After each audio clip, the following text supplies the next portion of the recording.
안녕하세요. GTG 원장 김종명입니다. 오늘은 1학년 수학 방법 간담회입니다. 간단하게 1학년들이 어떻게 공부하면 좋은지 안내드리고 그리고 질의응답 받는 시간이에요. 음, 자, 자료를 공유하면서 할게요.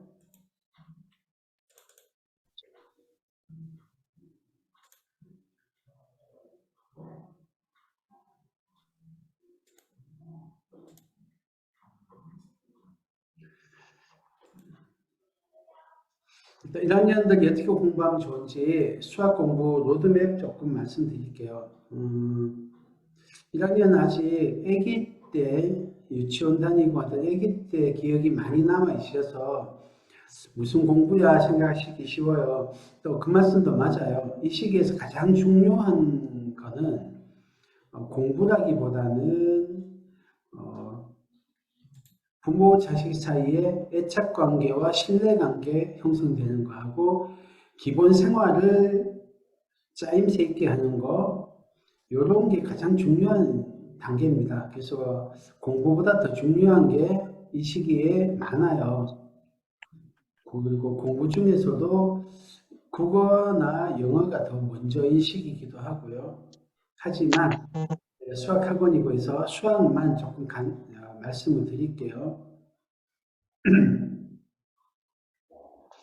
이 시기에 수학 공부 중에서 사고력 수학은 필수인 단계입니다. 언제까지 필수라고 생각하냐면 저희 생각에는 4학년까지는 하시는 게 좋습니다.예요. 왜냐하면 이 시기에 수학에 대한 생각하기를 좋아하는 마음, 자신감, 과제 집착력 이런 정서적인 거하고 능력적인 여러 가지 능력이 있습니다. 뭐 연산력도 훈련 많이 하는데 연산력, 공간지각력뿐만 아니라 논리력, 탐구력, 규칙 파악력 이런 여러 가지 사고력의 기초 능력이 있어요. 그런 기초 능력을 개발할 수 있는 시기예요. 이 시기가 지나서 5학년, 6학년 되면 능력을 개발하거나 정서를 좋게 만들 여유가 잘 없어요. 비유를 하면은 이 시기는 그릇 자체를 사고의 그릇을 키우는 시기고 그 그릇에 교과 지식이라는 내용물을 담는 것은 좀 뒤에 하는 게 좋지 않나. 일찍부터 내용물 담는 거에만 치중하시면 금방 그릇을 사고 넘쳐요. 그래서 그릇을 키울 수 있는 시기가 이 저학년 시기라서 사고적 수학은 필수라고 생각합니다. 그리고 실제로도 사고적 수학을 어릴 때 했던 애들이 나중에 쭉쭉 잘 나가요. 교과를 해도. 그 다음 문제결력 수학. 보통은 문제결력 수학은 사고적 수학이라고 많이 생각하세요. 시중에 나와 있는 필지 수학, 1031 수학, 팩토 수학 뭐 이런 것들인데요. 걔들도 제목은 영재 사고력 수학 뭐 보통 그렇게 돼 있어서 혼용돼서 씁니다. 근데 저희가 생각하기에는 문제결력은 사고력의 한 요소이고 지금 시중에 나와 있는 필지 수학 같은 거는 문제풀이 중심의 문제결력을 키우는 게 주목적인 프로그램이다 이렇게 생각을 해서 구별하고 있습니다. 사고력 수학은 좀 더 포괄적인 개념이고 문제결력 수학은 그 중에 일부분이에요. 이 문제결력 수학은 초2부터는 거의 필수로 하시는 게 좋은 것 같은데 초1일 때는 좀 나가면서 해야 될 것 같아요. 상위 3분의 1, 35% 정도는 필수인 것 같고요. 그 외의 학생들은 꼭 필수는 아닌 것 같아요.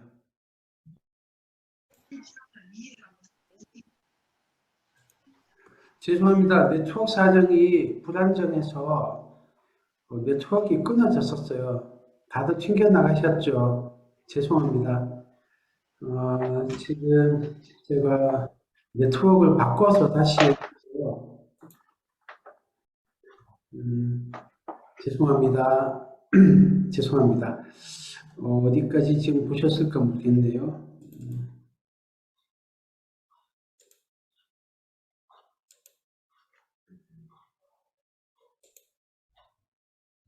네네, 감사합니다. 하준님. 네. 어, 사고력과 문제결력의 차이가 조금 있습니다. 사고력이 더 포괄적인 개념이고요. 문제결력은 사고력의 일부분입니다.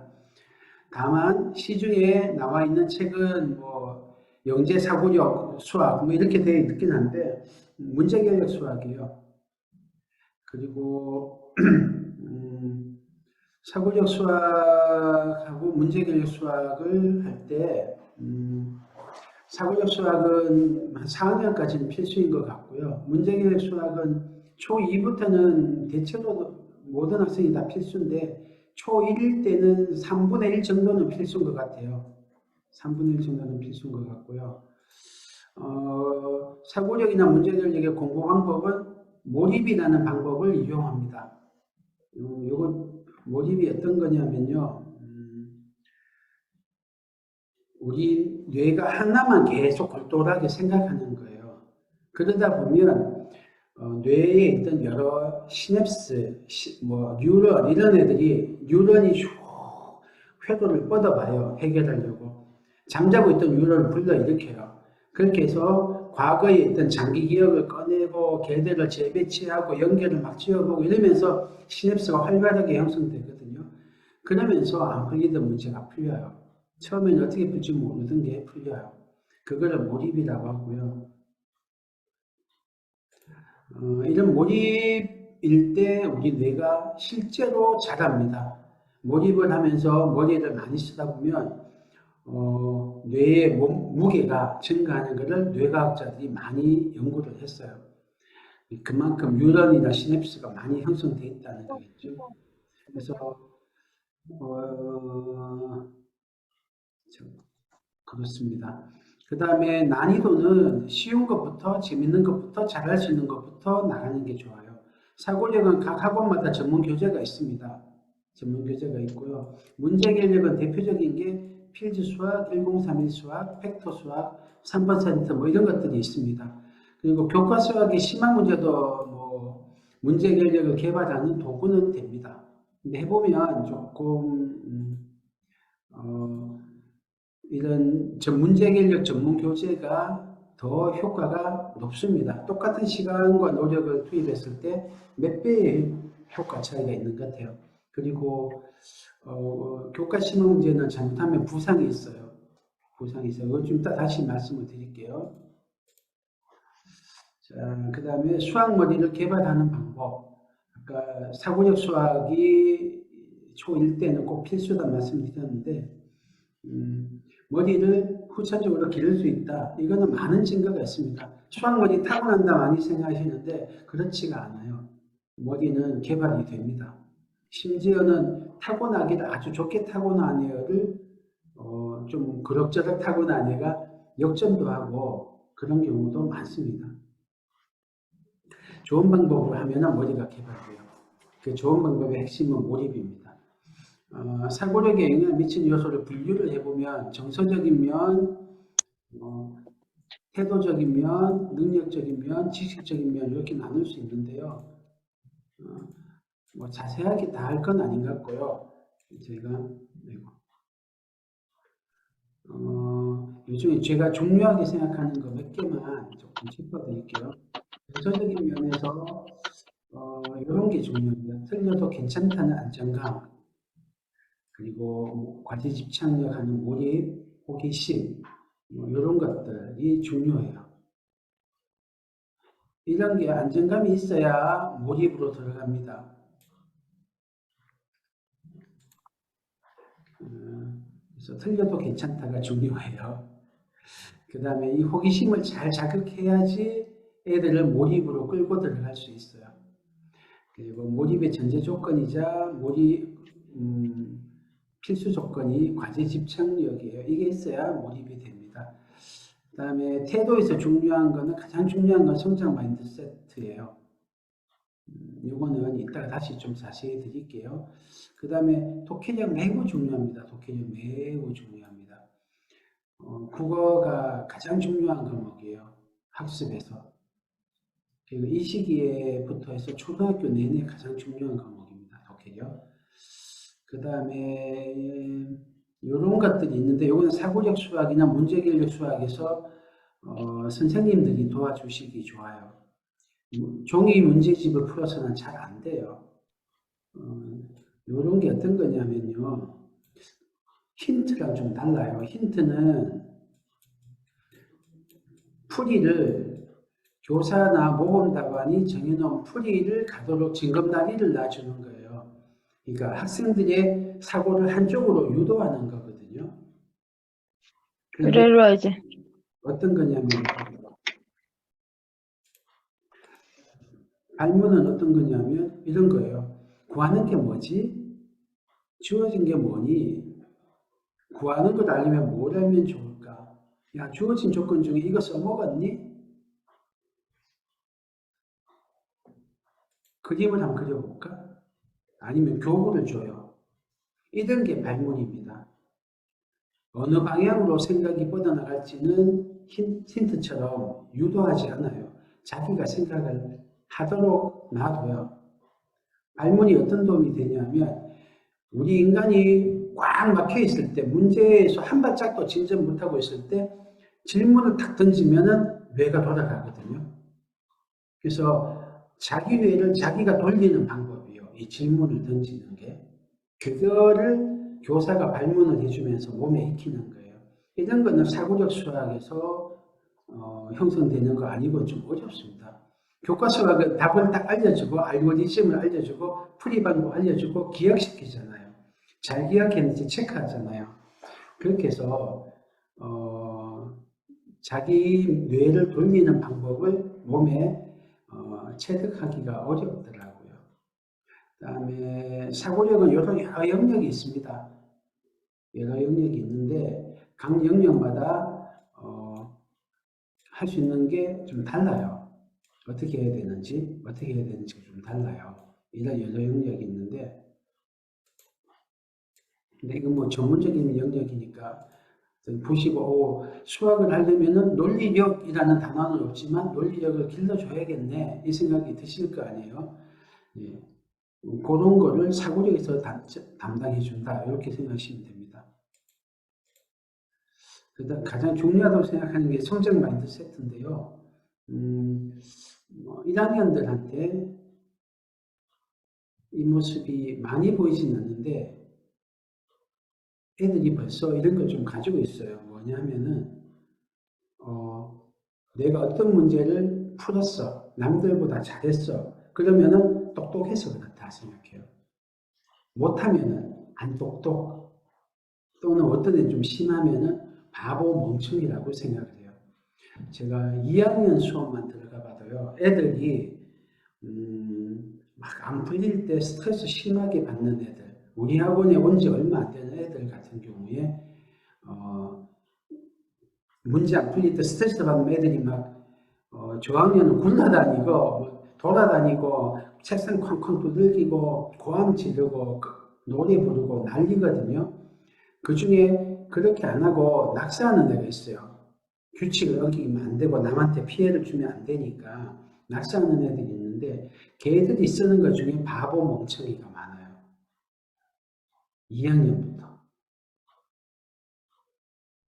그러니까 걔들 머릿속에는 사람의 머리는 타고났다고 생각하는 거예요. 그래서 지능은 정해져 있다라고 믿는 거예요. 성장 마인드셋은 지능은 성장할 수 있다. 타고나지 않고 노력하면 근육처럼 커지는 거야. 힘이 세지는 거야 라고 생각하는 게 성장 마인드셋이에요. 캐롤 두벡 교수라고 하버드 대학 심리학 교수하다가 지금 스탠퍼드 대학 심리학 교수하시는 분이 만든 이론이에요. 마인드셋 이론이. 성장 마인드셋하고 고정 마인드셋 두 개로 나누고 굉장히 단순해 보이는 이 두 가지 분류 때문에 많은 차이를 넣는다. 성과에서도 차이가 났고 행동 거지에서도 차이가 난다. 이런 거예요. 재능은 타고났다고 생각하니까 어려우면 어차피 이거는 내가 능력이 안 돼서 못 푸는, 타고난 재능이 안 돼서 못 푸는 거니까 또 노력할 필요가 없는 거예요. 그리고 도전했다가 실패하면 내가 낮은 등급인 게, 내 계급이 낮은 계급인 게 들통나니까 도전을 피해요. 시험 같은 거 있으면, 야, 나 어제까지 너무 많이 놀아서 진짜 시험 공부 안 했어. 라고 핑계를 대고 하는 경우예요. 제가 학부모님하고 상담을 하잖아요. 결과 상담을 하면, 이제 점수가 조금 안 좋은 경우에 얘가 그때 뭐 열이 있었어요. 또 아니면 마음이 뭐 바쁘게 뭘 하다가 갔어요. 아니면 억지로 끌려왔어요. 이런 식으로 다른 핑계를 대시는 분들이 있으세요. 그게 맞을 수는 있어요. 그것 때문에 애들은 진짜 마음가짐, 그날 기분 하나 때문에 성과가 막 점수가 왔다 갔다 많이 하거든요. 그 말씀이 맞을 수는 있는데 또 한편에는 이분들 생각에는 혹시 우리 아이가 낮은 계급이라고 되는 거가 아닐까 싶어요. 기록하면서 죄송합니다.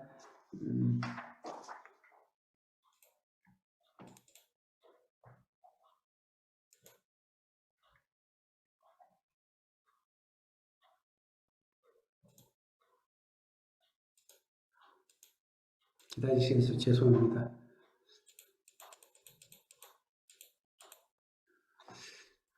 그래서 이 고정 마인드셋을 벗어나서 성장 마인드셋을 옮기는 게 저희 사고력 수학의 중요한 목표고요. 많은 사고력 수학 프로그램에서도 이것을 중요한 목표로 합니다. 어떤 마인드셋을 가지고 있는지 어떻게 아냐면 이게 가장 중요합니다. 어려운 문제 만났을 때 끝까지 달려드느냐 쉽게 포기하느냐 이걸 보시면 합니다. 성장 마인드셋 가진 애들은 끝까지 달려들어요. 근데 고정 마인드셋 가진 애들은 좀 하다가 안 풀리면 내 머리로 될 수 없는 거야. 나는 배워야만 될 수 있고 도움받아야만 될 수 있어 라고 생각하니까 포기해요. 심지어는 스트레스를 많이 받고 그러니까 도전을 만나면 피해요. 왜냐하면 실패했으면 내가 욕도 풀린 게 들통나니까. 그래서 끈기가 얼마나 있느냐를 결정하는 게 이제 요 마인드셋이다. 성장 마인드셋 가지도록 도와주시면 좋고 저희 사고력 프로그램, GTG 사고력 프로그램은 이걸 많이 길러줍니다. 그래서 저희 학원에 있던 애들 한 1년 정도 다닌 애들하고 저희 학원에 막 온 애들하고 눈에 띄는 차이 중에 하나가 잘 안 풀릴 때 외부에서 온 애들은 몰라요, 알려주세요, 도와주세요가 많고요. 저희 학원 애들은 도와줄까 하면은 싫어요 이러면서 막 저항을 해요, 애들이. 그런 차이가 좀 있습니다. 자, 그 다음에 성장 마인드셋 하고 고정 마인드셋의 차이가 이런 게 있습니다. 콜롬비아 대학 윌러 교수가 실험을 했어요. 똑같은 시험을 치게 했어요, 두 그룹이. 한 그룹한테는 맞았어요, 다. 머리가 좋구나, 똑똑하구나, 이 이야기를 했어요. 다른 그룹한테는 열심히 했네, 어려운데 포기하지 않고 했네, 또는 과정에 대해서, 노력에 대해서 칭찬을 했어요. 그 다음에 아주 어려운 시험을 두 번째 쳤어요. 그리고 좀 있다가 똑같은 시간이 지나서 처음과 똑같은 난이도 세 번째 시험을 쳤어요.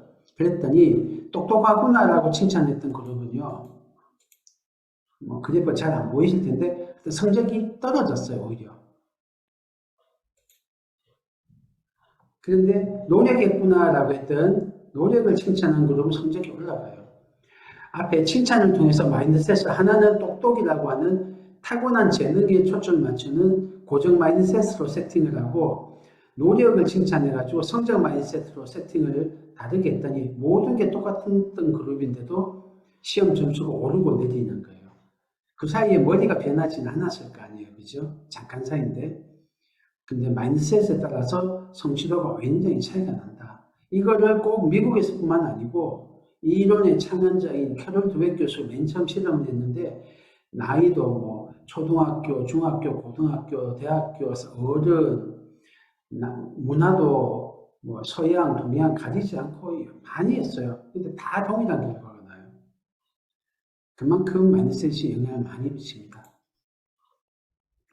그리고 우리가 머리가 좋아진다고 하는 게 어떤 거냐면 잘 생각해 보시면 하려고 하는데 잘 안 됐어요. 내가 뭐라고 생각했는데 내 생각과 다르든지 안 풀려요. 새로운 개념이나 원리를 배워요. 그럴 때, 모를 때, 틀렸을 때 그때 모를 때 틀릴 때 새로운 인지 구조를 찾아가려고 할 때 진짜 학습이 일어나는 거고요. 낯선 문제 해결하는데 실패는 필수적인데 이 해결 방법을 찾으려고 노력하는 동안에 일어나는 갖가지 감정의 변화에 익숙해지지 않으면 부정적 감정을 이겨내지 못한다면 수학 교육은 가장 중요한 점에서 실패한 것이다. 그 해요. 이 어려운 과정, 안 풀리고 답답하고 막막하고 짜증나고 이럴 때 그걸 이겨내게 하는 힘이 첫째는 노력하면 돼 라고 하는 성장 마인드셋이고요. 두 번째는 실제로 노력해봤더니 성공했던 그 진짜 경험. 시험이 쉬워서 100점 맞아서 1등에서 생기는 자신감 아니고 진짜 어려웠는데 내가 낑낑거리고 몰입해서 하다 보니 성공했었지 라고 하는 강한 자신감이 이 어려움을 버틸 수 있는 힘을 만들어줘요. 이렇게 하다 보면 점점 몰입도가 올라가면서 뇌가 활발해져요. 뇌 활동이 활발해지면서 뉴런이 막 뻗어나가서 시냅스를 형성하고 그러면서 팍 풀리거든요. 그래서 감정적인 게 잘 되지 않으면 어려운 문제를 낑낑거리고 달려들 수가 없어요. 그래서 첫 번째는 마인드셋이 중요합니다. 성장 마인드셋. 두 번째는 실제로 성공하는 경험이 중요해요.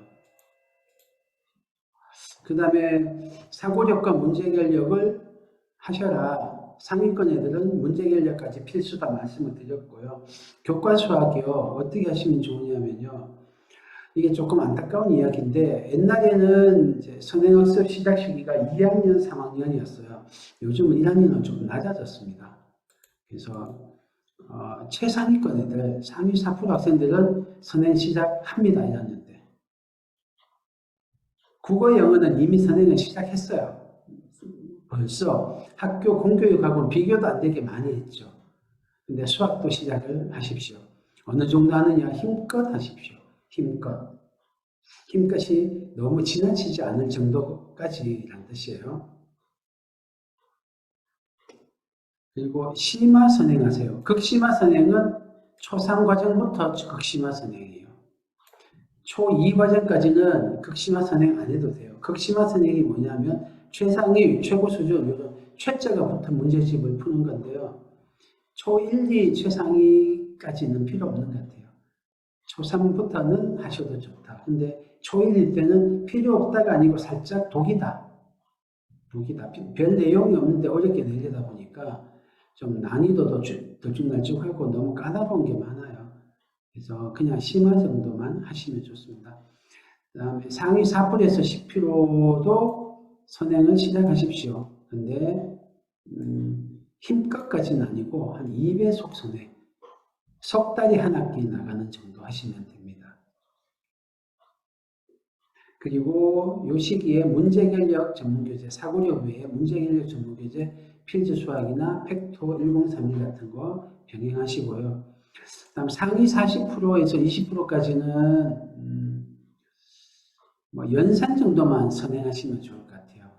연산 정도만. 그리고 자기학력 문제집 한 권 하십시오.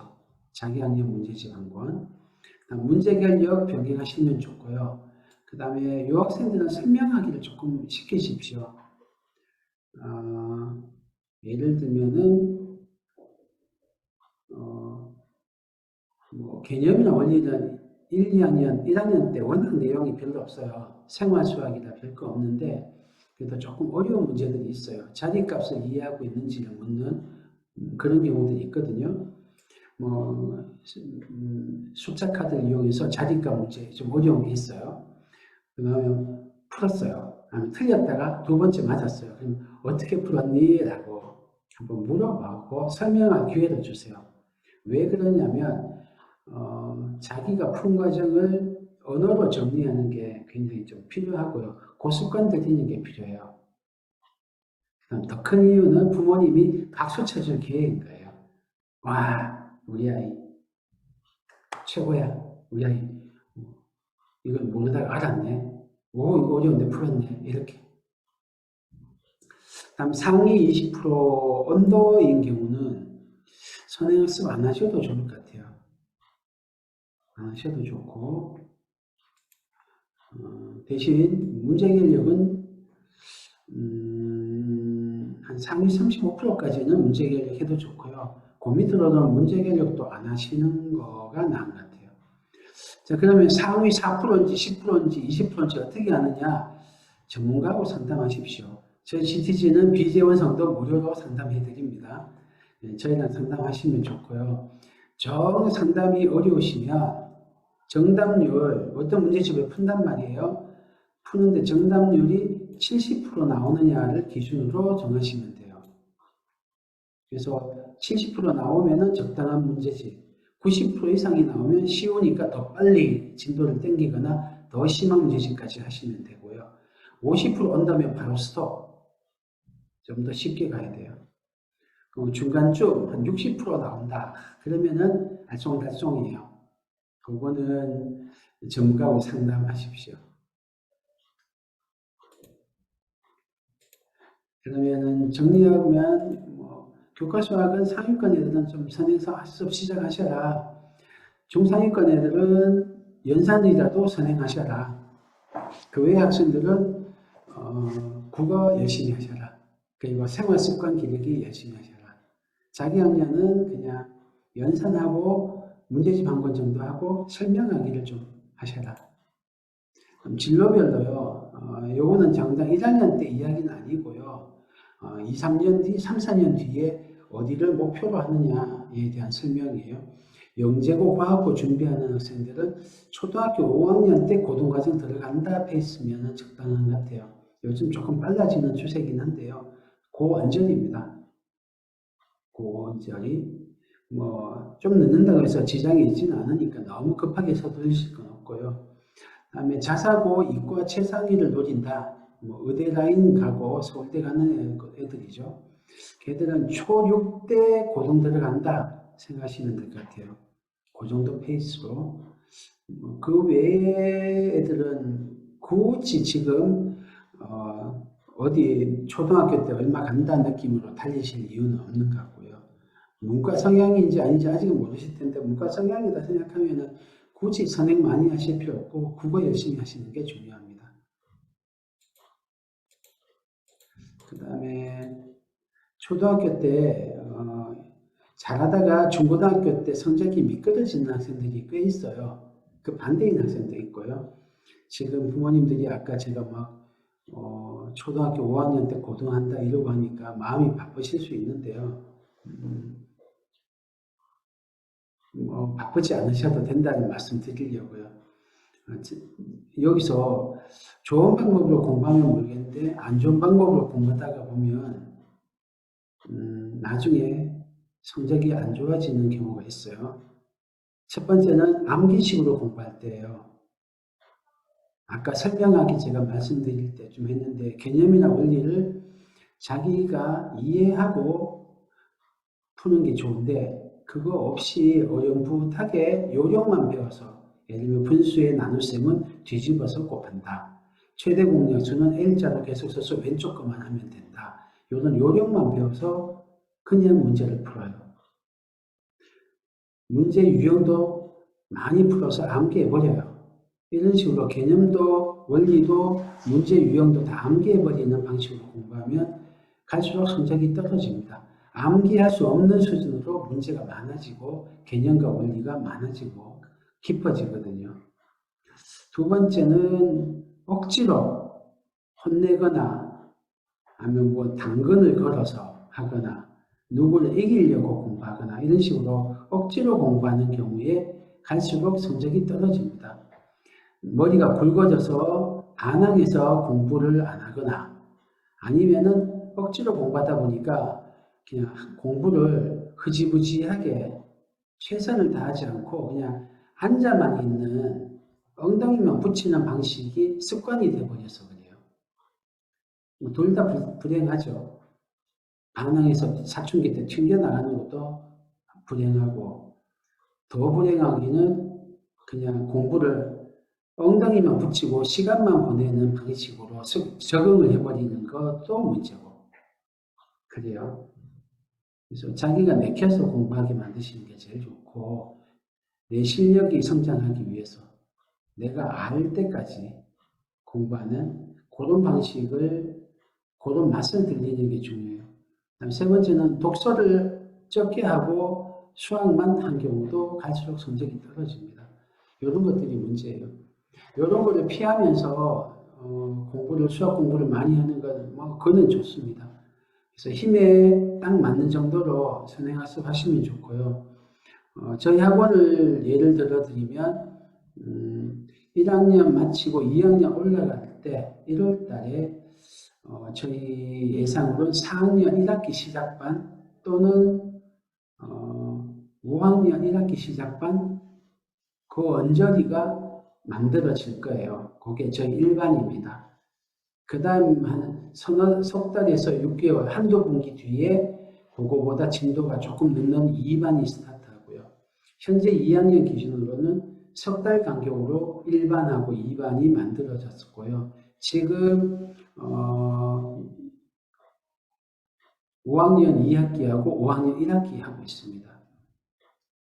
근데 해마다 빨라지는 추세라 어떨지는 모르겠는데 지금부터 슬슬 공부 좀 시작하셔야 됩니다. 상위권 학생들은.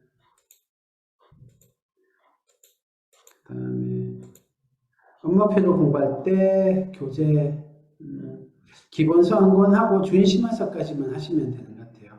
연산학습서는 3학년까지는 필수인데 좀 이따 말씀드리고요.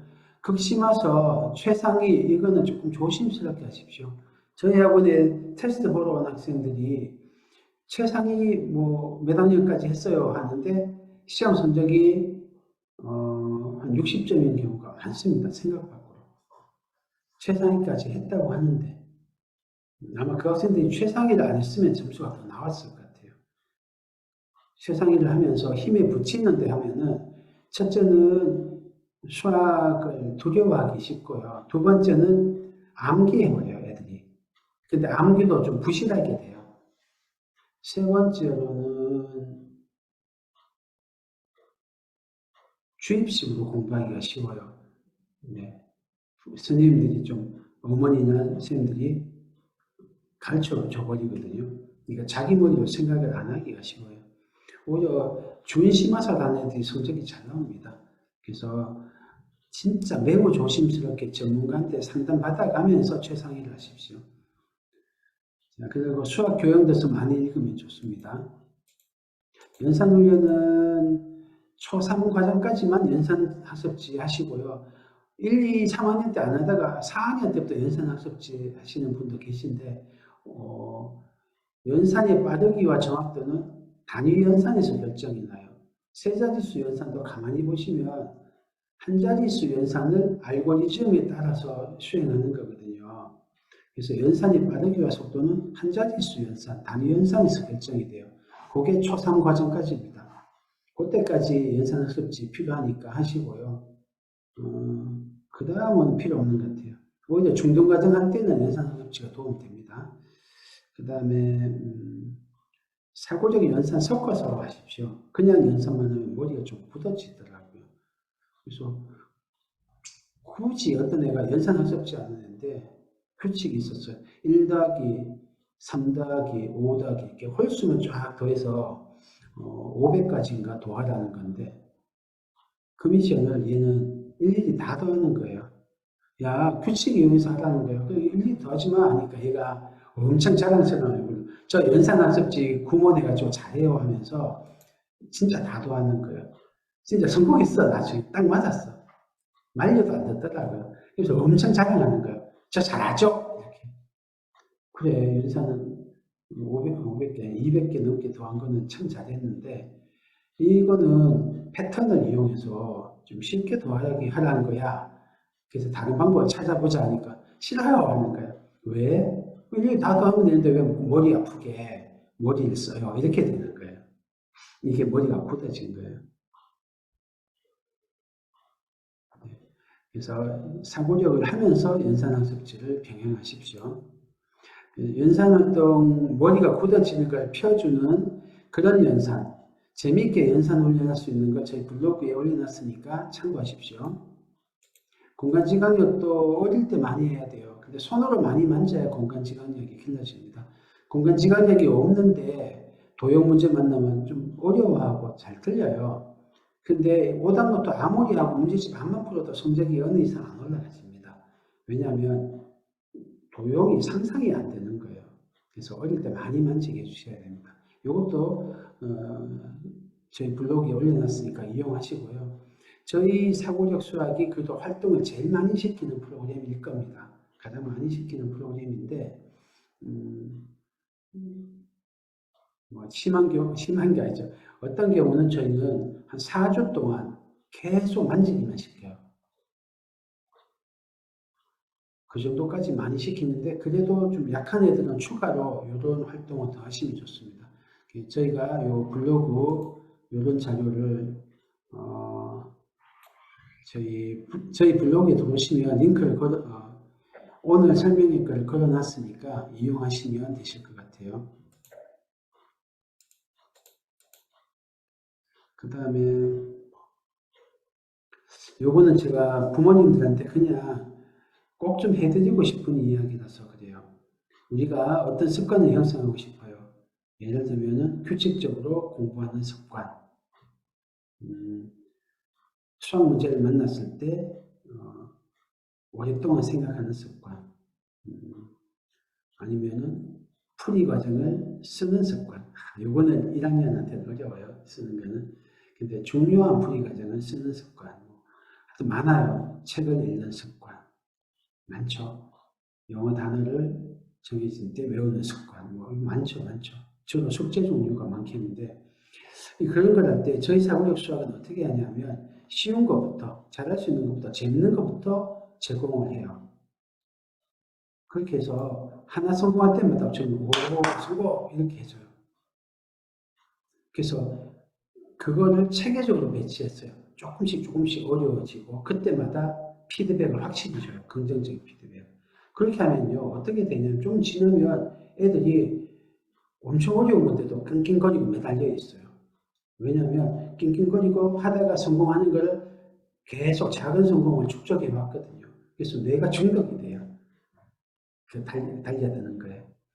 그래서 어떤 경우는 저희가 1번부터 100번까지 쫙 쪼개놓거든요. 그래서 1번은 쉬워요. 근데 2번은 좀 어렵고 점점 어려워져서 100번쯤 되면은 어른도 어려운 거를 초등학교 1학년, 2학년이 달려들어서 해요. 성공도 해요.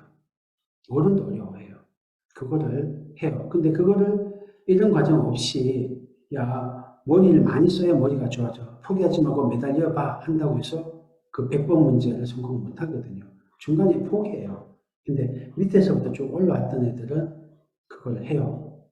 이런 걸 할 때 잘게 쪼개가지고 긍정적 피드백을 주는 게 중요합니다. 그래서 이 축하의 힘이라고 할 수도 있고 뭐 긍정적 피드백이죠. 긍정의 피드백인데 여기 너무너무 중요합니다.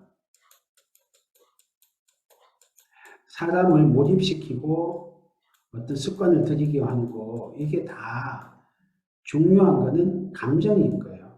보통 우리가 습관을 들일 때는 뭐 20일 반복하면 된다, 50일 하면 된다, 100일 하면 된다. 이렇게 반복 횟수나 반복 기간을 습관 형성의 중요한 지표로 삼고 요인으로 삼는데 그것도 영향을 미치긴 하죠. 근데 진짜 중요한 거는 감정이에요. 어떤 행동을 했을 때 어떤 피드백을 받느냐 따라서 어떤 감정을 느끼느냐 따라서 그게 빨리 습관으로 형성되기도 하고요. 어떤 경우는 1년을 했는데도 습관으로 안 될 수도 있어요. 예를 들면은 제가 군대에서 몇 년 동안 아침마다 운동을 했거든요. 근데 습관이 안 됐어요. 군대 나오는 순간 안 했어요. 근데 어떤 거는 몇 번 안 하고 푹 중독이 돼요.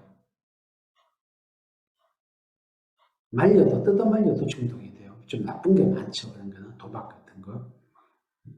그래서 여러분이 어떤 우리 아이에게 어떤 이제 좋은 습관을 만들어주고 싶고 좋은 태도를 만들어주고 싶으시면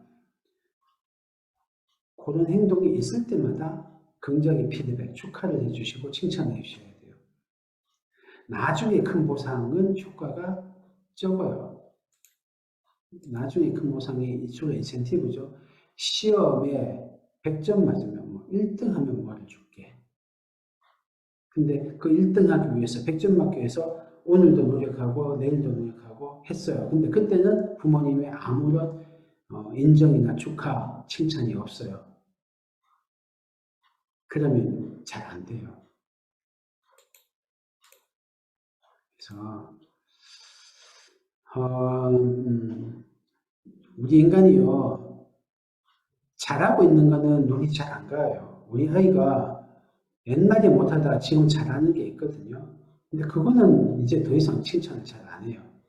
오히려 잘 못하는 거 보일 때마다 지적을 하는 거예요.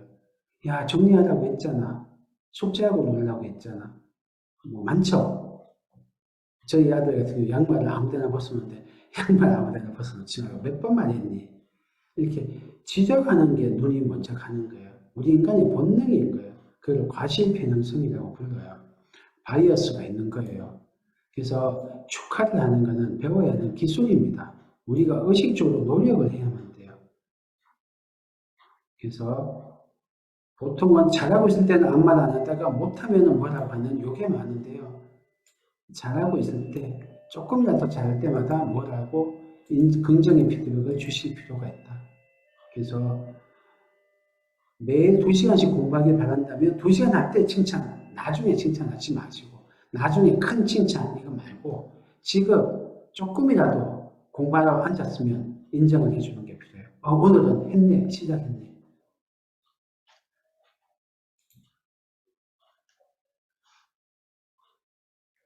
지금 너무 중간에 좀 링크도 끊기고 해서 이렇게 할게요. 부모가 지적하지 않으면 아이가 잘못을 고치지 않을 것이라고 생각하는데 그렇지 않습니다. 그렇지 않습니다. 그렇지 않고요.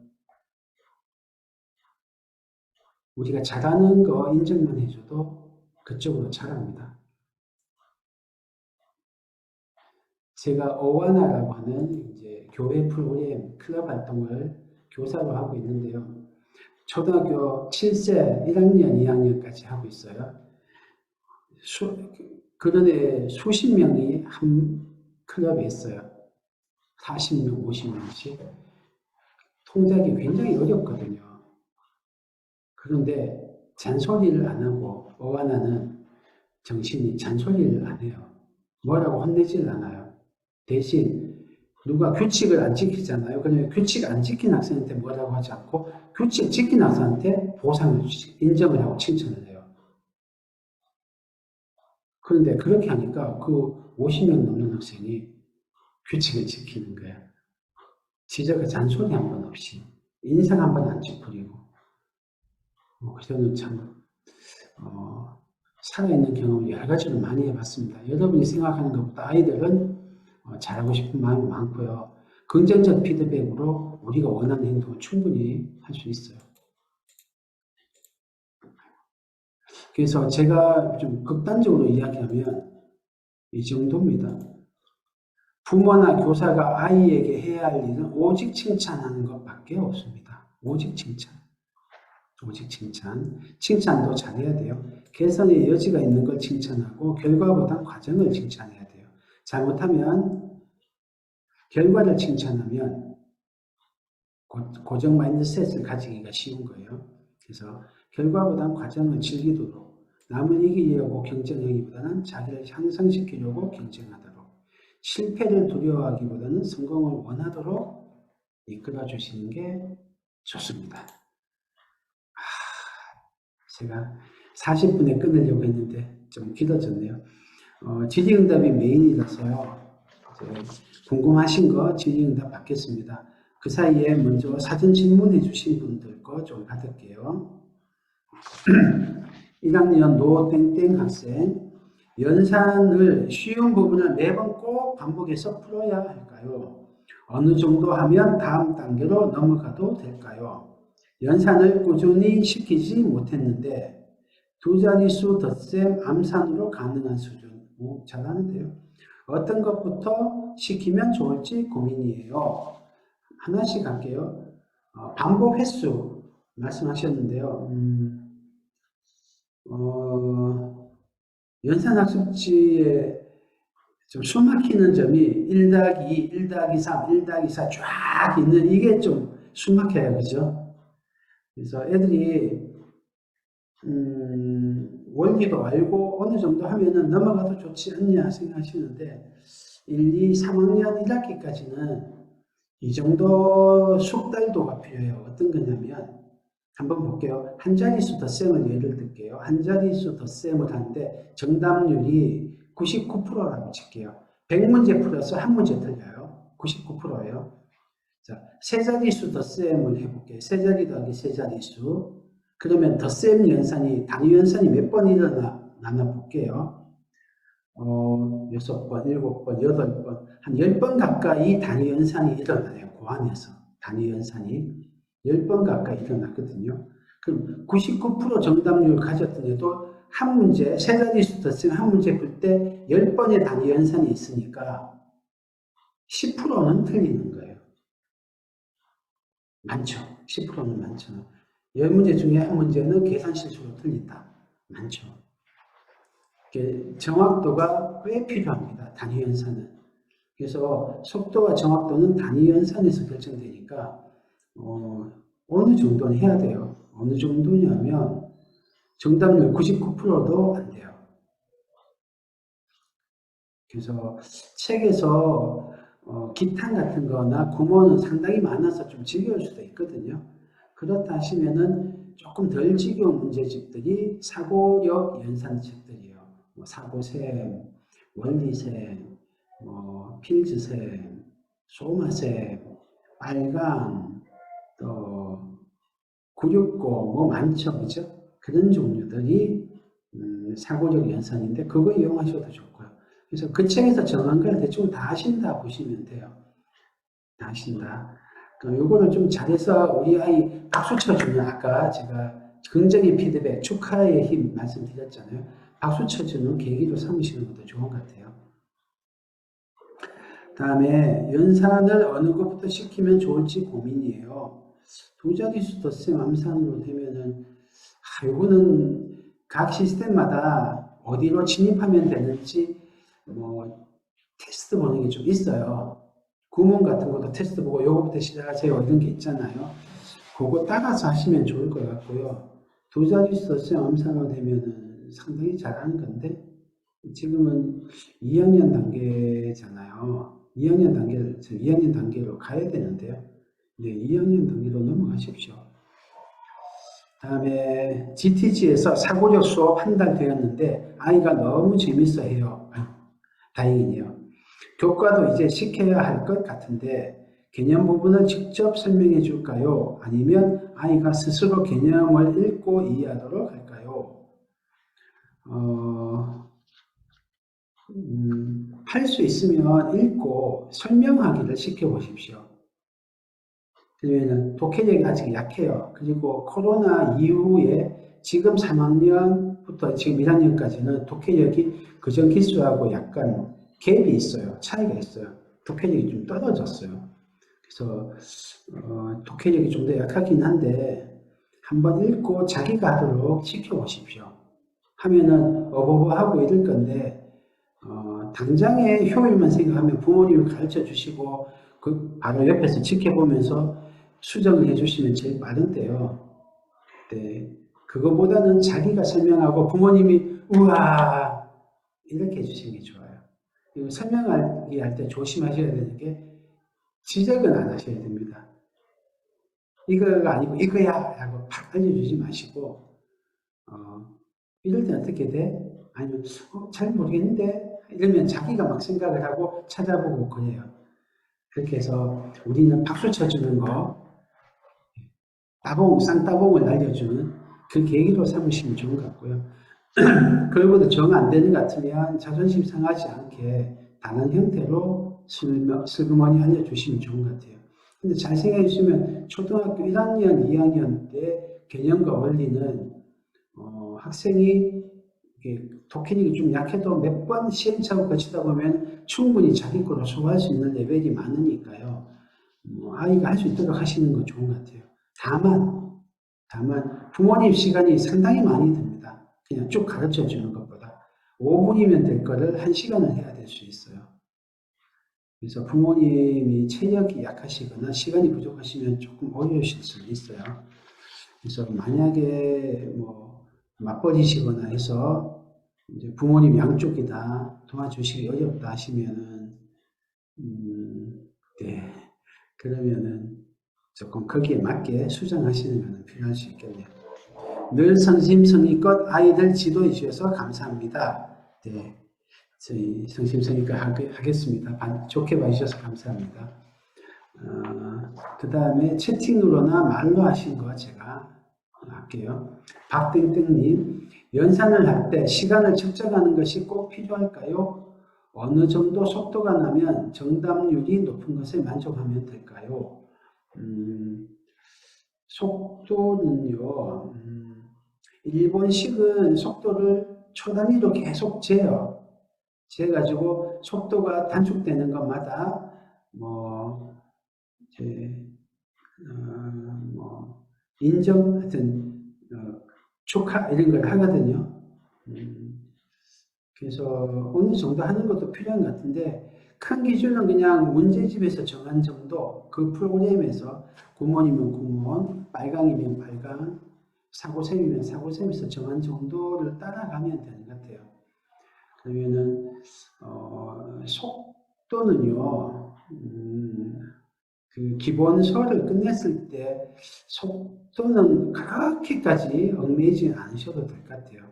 하면서 그 다음 학년 하면서 빨라져요. 두 자릿수, 세 자릿수 어차피 하잖아요. 그거 하면서 점점 빨라지거든요. 그래서 속도는 너무 느리면 안 돼요. 너무 느리면은 안 되는데 그 문제집 한번 다 풀었을 때 나오는 정도면 어느 정도는 된 것 같아요. 네. 그래서 정답률이 더 중요하긴 합니다. 또 다른 질문 없으실까요? 연산 질문 많으신데 뭐 선행학습이나 이런 건 질문 없으세요? 문제 해결력도 좋은데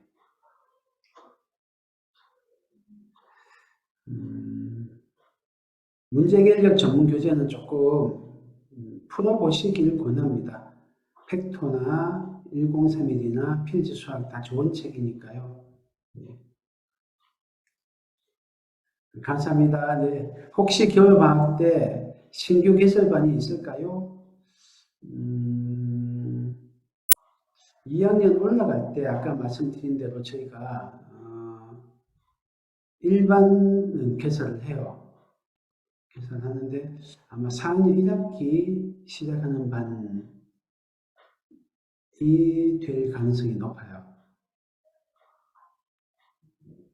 4학년 2학기일 수도 있고요. 하여튼 그 언저리일 겁니다.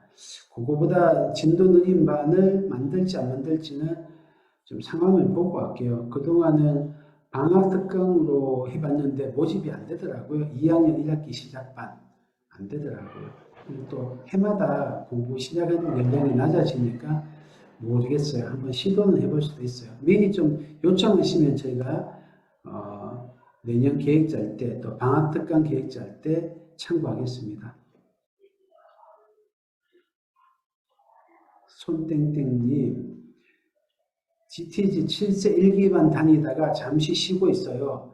내년 개설되는 일반은 테스트를 쳐서 뽑는 건가요? 네, 쳐서 뽑습니다.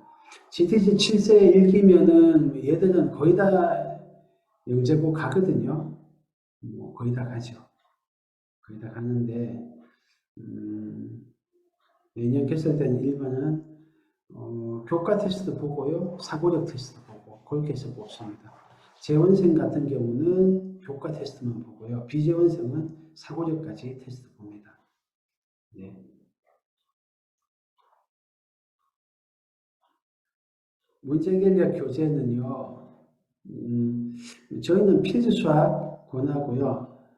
필수수학이 근데 아주 저학년용, 1학년용까지는 안 나와 있어서 그까지 내려가시려면 1031이나 팩토 이용하셔야 될 수도 있어요. 자세한 거는 저희한테 상담하시면 추천해 드리겠습니다.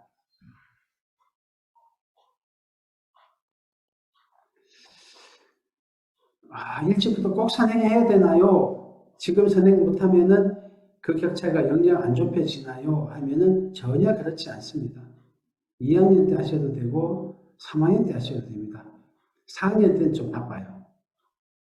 그리고 영재고 준비하는 학생들은 3학년 때는 스타트 하셔야 되고요. 네. 그래요. 다른 질문이 아마 많지 않으신가요? 또 다른 질문 없으세요? 여러분이 질문하시면 다른 분한테 도움되시고 저한테도 도움이 됩니다.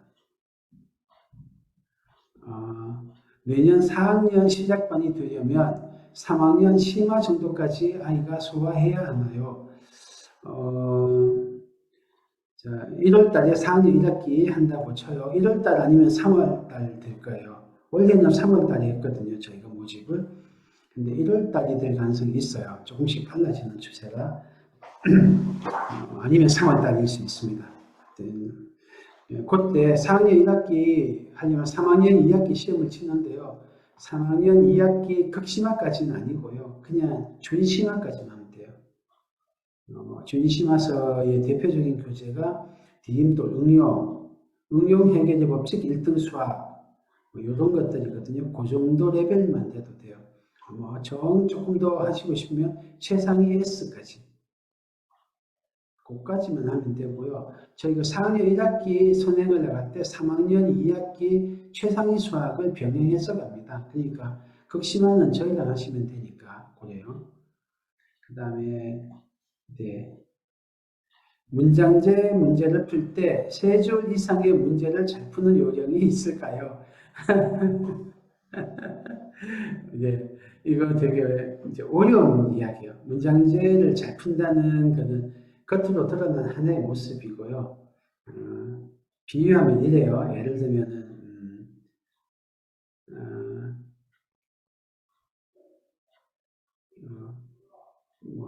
축구를 잘하려면 이런 식이에요. 그거 하려면 기술도 좋아야 되고 체력도 있어야 되고 마인드도 있어야 되고 여러 가지겠죠. 그런 식이에요. 조금 나눠서 말씀을 드리면요. 문장제 문제를 잘 풀려면 제일 밑에 백그라운드는요. 달려드는 마음이 있어야 돼요. 하려는 마음. 근데 그게 어렵습니다. 어려워요. 아까 말씀드린 대로 성장 마인드셋이 박혀 있어야 이걸 다 할 생각이 듭니다. 그래서 성장 마인드셋 잡아주는 게 필요하고요. 저희 사고력 수학을 지금 하고 있으니까 그게 조금씩 자리를 잡아가요. 쉬운 것부터 해서 점점 어려운 것까지 저희가 몰입도를 올려가면서 자기가 성공한 경험을 만들어 주거든요. 그런데 그거 외에 플러스 알파로 유튜브에서 성장 마인드셋 이렇게 검색하셔서 동영상이 몇 개 있어요. 근데 아이들 눈높이에 맞는 거 좀 같이 보시면서 노력의 가치. 지금은 안 될 것 같은데 노력했더니 성공할 수 있어. 머리도 근육하고 똑같아. 하다 보면 근육이 커지듯이 머리도 커져. 그런 거를 이론 작업을 같이 해주시면 더 효과가 빨리 생기더라고요. 두 번째는요. 문장제 문제가 어려운 건 독해력 문제예요. 근데 독해력이 그냥 그 문학작품, 이야기책 독해하고는 많이 달라요. 이야기책 독해는 줄거리만 파악하면 되는데 비문학 독해는 좀 정보 양이 높죠. 정보 밀도가 높아요. 근데 수학은 더해요. 한 줄 안에 조건이 한 3개 정도씩 들어가 있거든요. 그리고 두세 줄 넘어가면 그 조건 사이에 연관관계가 있다고요. 그래서 그거를 읽고 이해할 수 있어야 돼서 쉽지 않아요. 쉽지 않아요. 그래서 독해력이 일단 처음으로 좀 받쳐줘야 됩니다. 비문학 독해를 좀 해야 되고요. 세 번째는 문장제를 잘 푼다고 하는 거는 작업 기억 용량을 잘 컨트롤해야 돼요. 작업 기억 용량이 뭐냐면요. 우리 인간의 기억력은 장기 기억이 있고 중기 기억, 단기 기억 이런 게 있는데 그 중에 작업 기억이라는 게 있어요. 작업 기억은 컴퓨터의 램하고 비슷해요. 어떤 거냐면 대표적인 게 전화번호입니다. 전화번호를 기억하고 있으면서 지금 번호 키를 눌러야 되거든요. 이 두 개를 동시에 또는 3개 이상을 동시에 할 수 있는 기억 용량이에요. 우리 뇌가 그걸 붙잡고 있으면서 다른 걸 해도 안 까먹을 수 있는 용량이에요. 우리 인간의 자급 기억 용량이 보통은 7개입니다. 전화번호가 7개인 이유가 그래요. 조금 좋으면 8개고요. 조금 컨디션 안 좋거나 그러면 6개예요. 그래서 인간이 7개, 이쪽 저쪽인데요. 이 자급 기억을 좋아지게 만들 수도 있어요. 저희 사고력 수학에서도 이제 그런 걸 도입해서 하고 하는데요. 자급 기억이 하나만 더 늘어도 굉장히 머리가 좋다고 하고, 입시에서 가장 연관도가 높은 건 IQ가 아니고요. 지능이 아니고 자급 기억이에요. 그래서 자급 기억력학을 체크할 수 있거든요. 체크해가지고 그거 하고 나중에 대입하고 딱 해보면 완전 비례해요. 그만큼 자급 기억이 중요한데, 그래요. 근데 자급 기억이 똑같더라도 자급 기억을 컨트롤하는 기술이 있어요. 그 기술에 따라서 우리가 문제를 풀거나 문장제 같이 좀 정보를 통합해야 될 때, 하나를 기억하면서 다른 걸 가져와서 연결해야 될 때 자급 기억이 쓰이는데 그때 도움이 돼요. 어떤 기술이 있냐면 대표적인 게 그림이나 기호예요. 중간중간 단계면 우리가 적잖아요. 우리 암기 자급 기억 용량을 넘어서면 적거든요. 그래서 풀이와 식을 적는 거, 그림을 그리는 거, 그 다음에 기호를 붙이는 거. 이게 자급 기억 용량을 컨트롤하는 대표적인 기술입니다. 그리고 요거보다 어쩌면 더 중요하고 원초적인 기술이 대표적인 게 이런 거예요. 우리가 생각하고 또다시 생각할 때 어떻게 하나 보십시오. 이렇게 약간 위를 보거든요. 우리 시선으로 뭐가 들어오면요. 그거를 처리하기 위해서 자극 기억력이 좀 소모되는 거예요. 잡아먹혀요. 그래서 그 시선을 차단해버리는 효과가 있어요. 유치원 아이들한테 어떤 문제를 풀게 해요. 하나는 이렇게 위를 보면서 생각하라고 기술을 가르쳐줘요. 하나는 선생님 얼굴 보면서 푼다고 해요. 점수 차이가 확 나요. 선생님 얼굴 보고 푸는 애들은 성적이 떨어지고요. 이렇게 위를 보면서 골똘하게 생각 안 하는 성적이 올라가요. 자격 기억이 선생님 얼굴 때문에 많이 소모된 거예요. 그래서 자격 기억력은 이게 시선이라든지 마음을 편안하게 하는 데서 자격 기억력이 똑같은 자격 기억력일 때 자격 기억을 잘 처리해요. 대표적인 게 수학 공포증이에요. 수학 공포증 가지면 지능이 떨어진 것처럼 보여요. 아니면 졸릴 때. 그래서 뭐 이렇게 마음의 평안을 주는 것도 자급 기억을 관리하는 겁니다.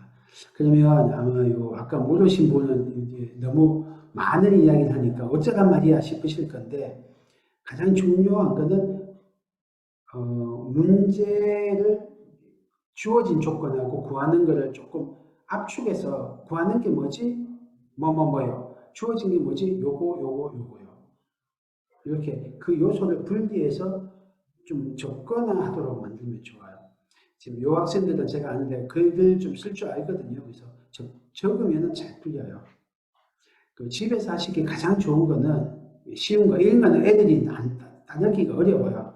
그래서 어려운데 집에서 시키시기 제일 좋은 거는 끊어 읽기와 낭독입니다. 구하는 조건은 딱딱딱 끊거나 밑줄을 그어요. 쭉 끊는 게 아니고 딱딱딱 필요한다면. 그리고 구하는 거는 동그라미 치고. 요것만 해도 애들이 아까 말씀드린 요소들을 분리해서 자극 기억이 확 줄어들어요. 그 다음에 낭독을 하면은 걔들 사이의 관계가 더 잘 통합이 돼요. 그래서 끊어 읽기와 낭독을 시키시면 좀 낫습니다. 근데 아마 제일 문제는 나 어려서 못 풀어 하고 자빠지는 걸 거예요. 그거는 답이 없어요. 사고력에서 길러드릴게요. 자, 그 다음에 수학, 김땡땡님, 수학을 좋아하게 하기 위해서 1학년한테 지금 꼭 해줘야 할 게 뭐가 있을까요? 수학을 좋아하게. 수학의 핵심은 생각하기입니다. 생각하기를 좋아하게 하기 위해서 꼭 해줘야 되는 거, 몰입해서 성공하는 이 경험을 쌓아주시는 게 필요합니다. 안 풀려. 이해가 안 돼. 근데 낑낑거렸더니 안 될 줄 알았는데 됐어. 그랬더니 엄청 성취감이 느껴지고 기분이 좋아. 그랬더니 다음에는 더 매달리게 돼요. 이런 선순환이 일어나야 되거든요. 그래서 도전하고 좌절했다가 성공하는 요 몰입과 도전과 몰입과 성공의 요 선순환해 주시는 게 중요합니다. 그래서 아까 말씀드린 대로 작게 쪼개가지고 쉬운 것부터 잘할 수 있는 것부터 재밌는 것부터 해서 착착착착 단위도 올려가면서 하는 거예요. 그렇게 하면은 생각하기를 깊이 생각하기를 점점 좋아하게 됩니다. 잘할 수 있게 됩니다. 근데 어느 도전 과제를 가지고 어떻게 해야 되는지 좀 어렵거든요. 그럴 때는 전문가 도움을 받으시는 것도 좋아요. 그래서 저희가 사고력 수학이 GTG 사고 수학이 그렇게 구성되어 있어요. 애들 발달에 맞게 도전적이고 흥미로운 과제를 이렇게 던져서 애들이 점점점 몰입할 수 있게 구성해 놨거든요. 이제 그런 거를 이용하셔도 좋고요. 그렇습니다. 그리고 집에서 안 가르쳐주고 애가 성공했을 때 따봉! 야, 최고야! 이거 해주시는 게 중요해요. 그래서 여러분이 성취감을 증폭시켜 주시는 게 필요하죠. 그 다음에 좌절했을 때는 어떻게 도와주나요? 좌절했을 때 그래 좀 자빠지는 애들이 있죠, 그죠? 그러면은 그냥 거기까지. 자, 거기까지. 다음에 또 하고 싶으면 해. 이렇게 던져 놓는 게 필요하고요. 좌절 안 되도록 설계를 잘하는 게 필요해요.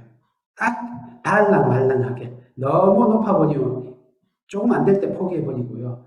너무 그냥 쉬우면은 좌절할 틈도 없이 성공해버려요. 근데 자기가 좌절은 했는데 조금만 더 하면 될 것 같거든요. 그렇게 딱 미션을 설정하는 게 중요해요. 그래서 이미 좌절했을 때는 도와주기 어려워요. 말로 해도 안 되고요. 안 돼요. 그러니까 작은 성공을 할 수 있도록 잘게 쪼개서 달랑말랑하게 난이도를 배치하는 게 중요해요. 그 다음에 원장님 궁금증을 풀어주셔서 감사합니다. 끊어읽기, 낭독, 자극 기억력, 제일 중요한 포기하지 않는 마음 키우도록 노력하겠습니다. 아이고 예, 말도 이렇게 두서없이 했는데 딱 요약해 주셔서 감사합니다. 네, 또 필요한 거 있으시면 언제든지 도움 요청하십시오. 저희가 도와드리겠습니다. 네, 또 혹시 질문 없으신가요? 질문해 주셔서 감사합니다.